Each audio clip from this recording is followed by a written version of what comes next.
So, hello everyone. My name is Abhishek, founder and CEO Accelerize Networks. And today, in the episode of Voice of Founders, we have come up with Mr.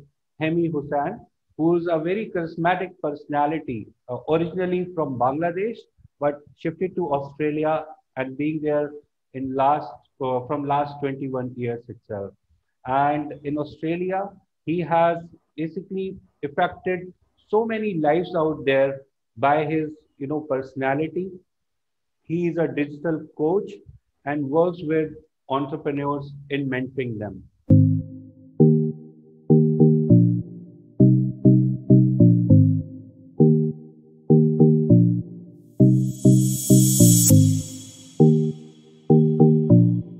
So welcome, Hemi. Welcome to our show itself. Thanks, Abhishek. Thanks for inviting me. It's a great honor.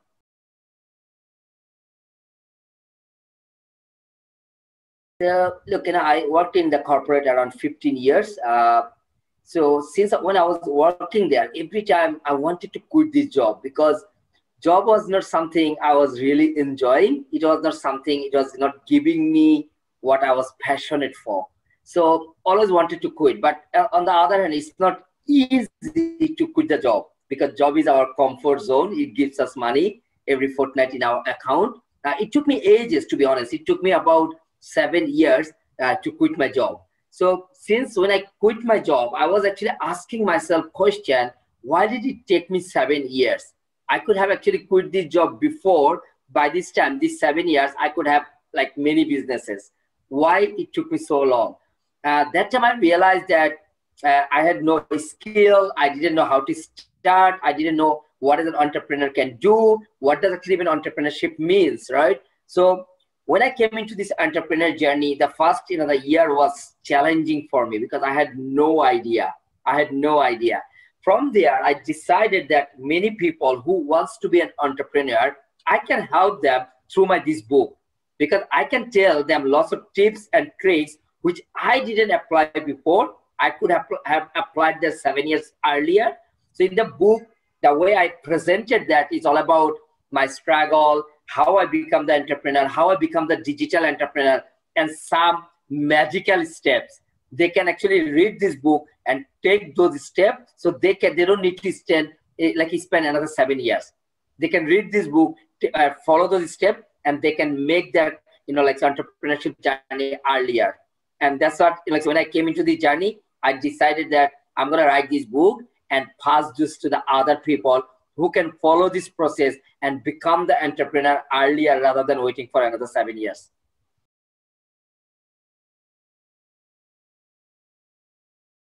The fire your boss is a hypothetical concept, right?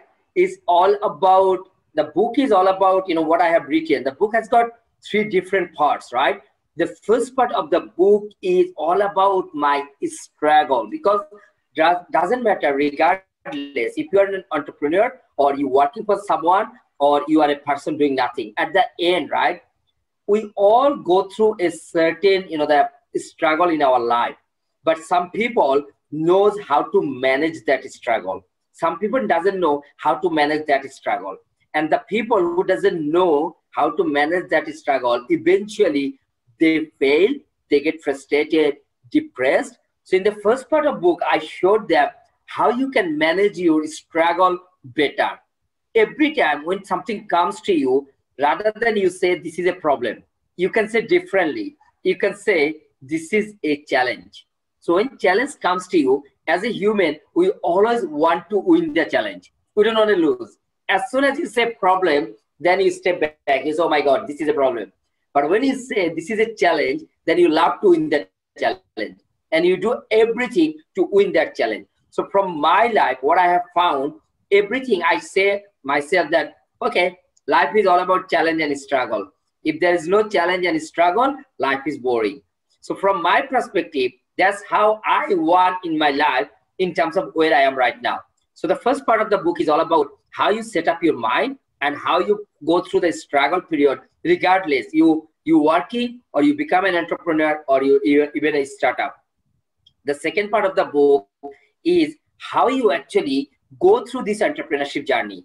How you, because when you talk about the entrepreneurship, when you're thinking about even a business, we have got so much fear because we think that, oh my God, business means I'm going to fail.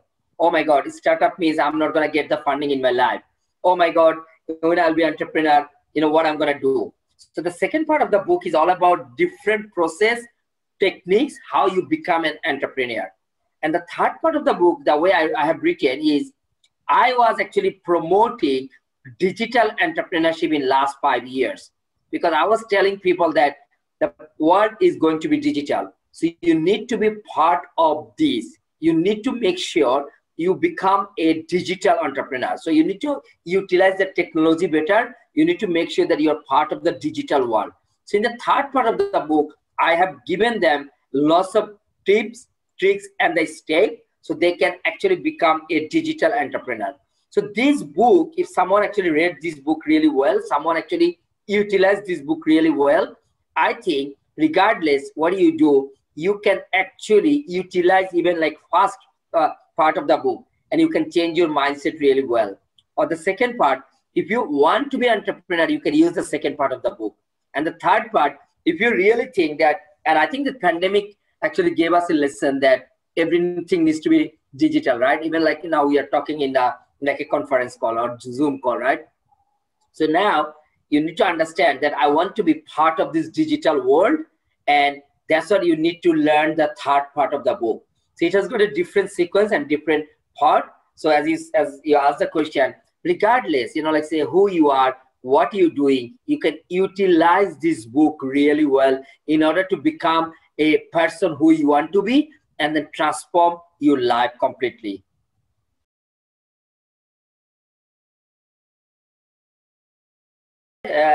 Thank you. Thanks for asking me this question, right? So as you know that I came from a really middle class family. So that was the first thing I would say when I went to Australia. The first time I didn't take enough money to survive in there. That was one of the struggle period. But as I said to you before, right, I took that as a challenge rather than as a problem. So, I did so many odd jobs, different types of job. I survived. There was a certain time when I worked pretty much 18, 19 hours a day in order to make sure that I have got money to survive. There was a certain time that when I didn't have food for a couple of days because I had no money in my pocket. So I went through the journey, but on the other hand, I won and I got the, like a white collar job in Australia, and it started my career really well, progressed really well, right? But in 2007, because I was so focused on my career, I was not looking after myself really well that time. And 2007, I was massively unwell. I had twice pancreatitis in 4 weeks time, and I got admitted in the hospital. In the 4 weeks, I pretty much lost about 18 kilos. There was a time, right, when my specialist came to me and he said, Hemi, you have got only two options right now. The option one is you can live as it is, but listen, if you get another pancreatitis, we cannot save you. We cannot save you. Or you have got second option. We can go for a surgery, operations, and we can maybe help you and get rid of your, more than half of the pancreas, and let's see if we can save you, right? So that was the toughest time in my life. Trust me, I was like really lost. I didn't know what to do. The next day when I met with my surgeon, and he was telling me that, Hemi, if you go for operations, it's okay, but I don't know how long you're going to be surviving. Maybe another year, but you need to understand when you are actually taking out your most of the pancreas, the life will be horrible. And if I would you, because you are very young, if I would you, I wouldn't do that, because that's life is not something you deserve. If I would you, I will wait another week and we'll see how I go. If I die, I'm going to die, and I'll say thank you to the world and I'll leave. Trust me, that's 5 minutes conversation actually changed my view about life. And I took the decision that I'm not going to do the operations. I want to see 1 more week to see how life goes. That 1 week I was in the bed and I was thinking about life. I was thinking about what can I do differently if I actually survive in this world. I was thinking actually, even like, let's say, can I help people when I become, if I survive? I was thinking, if I die today, who is going to remember me tomorrow, because I didn't do anything for anyone. I don't know, to be honest, Abhishek. That time, somehow I spent 1 week, second week gone, third week gone, fourth week gone, and I was still alive. I would say that was a miracle for me. But one thing I realized that time, that when I had that massive, strong mindset, that helped me to even enjoy that time, to even think about life. Because when your doctor say you've got only 1 week to go, you're not going to think anything, because you pretty much like, oh my God, I'm done. But I was not like that. I was thinking, what can I do if I even survive? I'm still alive. But one thing I have done since then, I started to look after myself really well. Since then, I started to get a healthy lifestyle.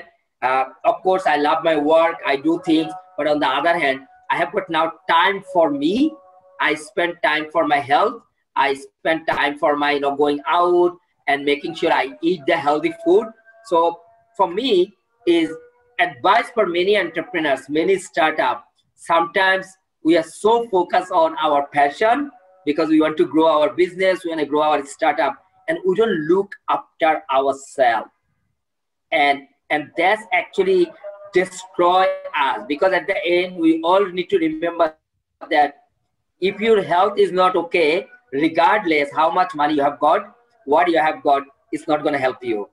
So this is something I always advise people, but I always tell people that always tweak your mind, make sure rather than a problem, take it as a challenge, and make sure you work with that challenge.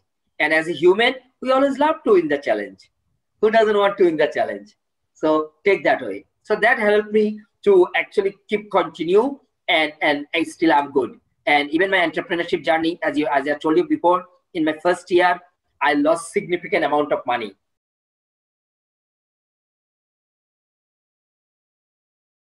When you are in the job, right? Either you're doing well or you don't doing well, right? At the end, we all love freedom, right? We all love freedom in life. We want to do something our own, and it's always hidden within us. We always want to do, but sometimes, some people think that job is my comfort zone. I'm getting money, I'm okay. I don't know, I quit my job. Some people who is actually not doing okay and job becomes painful for them, but still they don't know how to take the action, and they feel so bad. But on the other hand, they're scared. I always tell people, right? Work with, say in my book, I think if you remember in my book, I said chapter number 7 is the proximity principle. So the first thing, you mix with the people who are like actually become already an entrepreneur. So you change your current group of people, because the people you mixing right now, those people are already doing the job as well. So when you're mixing with those people, you'll be always fear-based your mindset. So when you start to mix with people who are entrepreneur, who has got different thought process, you start to flourish yourself. You start to explore yourself. The second thing I always tell people, get a mentor or coach. Because the mentor and coach is so important, because those people have already done this before. They know the tools, resource, and the technique, and they make you accountable. Sometimes we explore so much and we are trying to get some tools and resources, but that tools and resource is already available, and someone can just tell you, okay, use this, because he's an expert. So I always tell people, get a business coach or a mentor who can help you to grow further. Number 3, I always tell people that to quit the job and become an entrepreneur, there are some steps you need to take. In my book, I written about 7 steps you need to take. 7 steps.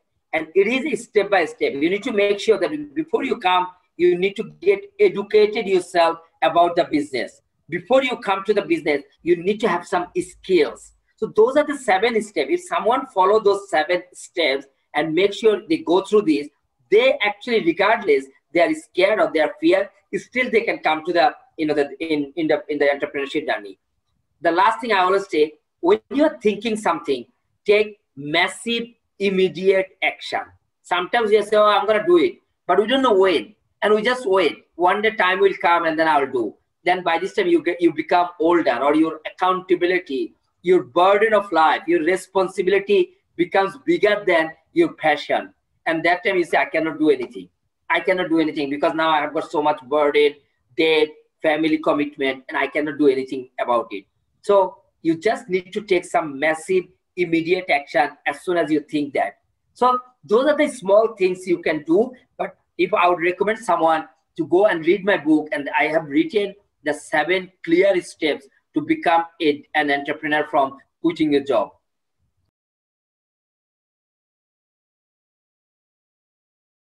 Anyone can be a digital entrepreneur as long as the first thing, you need to believe that online is the way to go. So many people still, look, I'm from Bangladesh, right, as you know, and you're from India, right?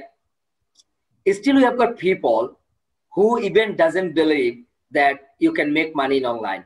You don't believe that. So how you will become a digital entrepreneur? But so the first thing is your belief system. You need to believe that I can do things in online, because in a country like Bangladesh or India, there are so many fraud things happening online. So sometimes we get scared. We don't believe that online is the way to go. So of course, you need to believe that, yes, online is the way to go. First thing. The second thing is, when you thinking that, remember, the physical business or offline business and online business is 2 different things. The digital world is, so you need to make sure you have got enough skills. So if you don't have the skill, I would say start to get some skill. Say for an example, you want to be a digital marketer, right? And you want to work in online. So you need to learn the digital marketing, right? Before even if you do that. You want to start a startup business. You want to come up with a startup idea and you want to execute it, right?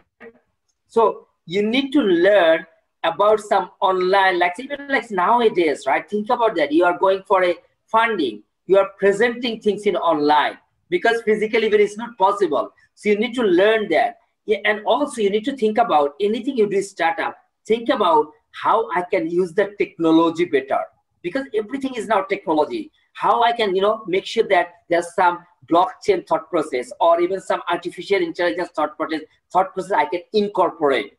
So what does it mean? So as I said, right, when you want to thinking to become a digital entrepreneur, think about that I believe it first. I believe that everything is in online. You also need to understand that this COVID-19 given us a lesson. Now we know that everything we can do from home. Everything is possible. So that means in world is going to be digital. So when you believe that and you start to develop your skill, that's the first step. When you have got a little bit of skills, you believe that, then you need to jump. You need to jump and take the massive immediate action.